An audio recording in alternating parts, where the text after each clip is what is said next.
na to, medyo hindi umubra ang love nila. Pero babalik pa naman sila. Jimwell, Heaven, thank you very much. Take a seat, pwesto muna.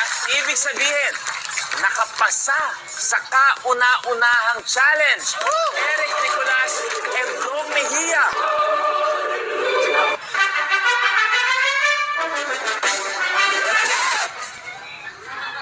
Alam ko nagkakasiyahan tayo, kapamilya.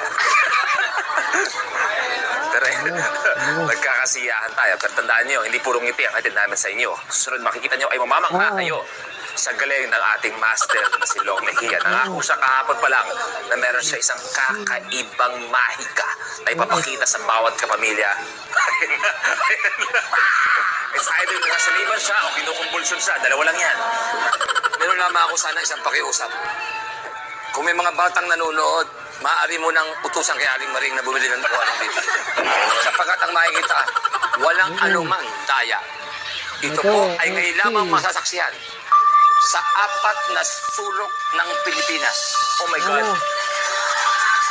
Ano kailangan mo? Ang kailangan ko lamang ay isang palangganang puno ng tubig. Master, pwede bang gusto mo tanggalin ko yung mga baso? Ano bang kailangan mong gawin, Master? Mabutit mabait ka sa akin, baka hindi ko, imagine ko.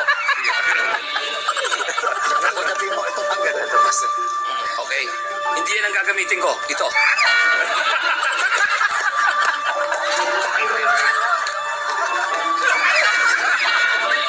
Anong pre? Dito tayo sa kabila.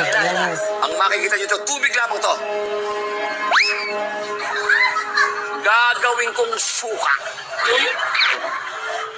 Kaibigan Eric, maaari sigurong kasangkapanin kita sa pagkakataong ito. Sa pamamagitan, kailangan natin ng konting Orasyon. na orasyon.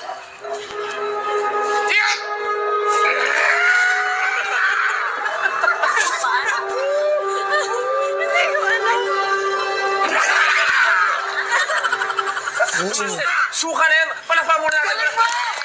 Galing mo! Hindi! Paano sila mapapaniwala kung walang testigo?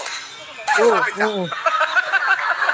Ilapit mo ang iyong pangamoy kung talaga suka yan. Ilapit mo! Amoy suka nga! Amoyin mo! Ilapit mo para maramdaman mo.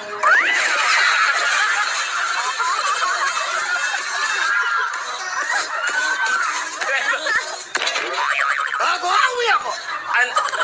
Ano ang iniisip mong magic mamaya? Sana na lang yan. Mamaya panoorin nyo. Mamaya, aabangan nyo. Maraming salamat. Ito na,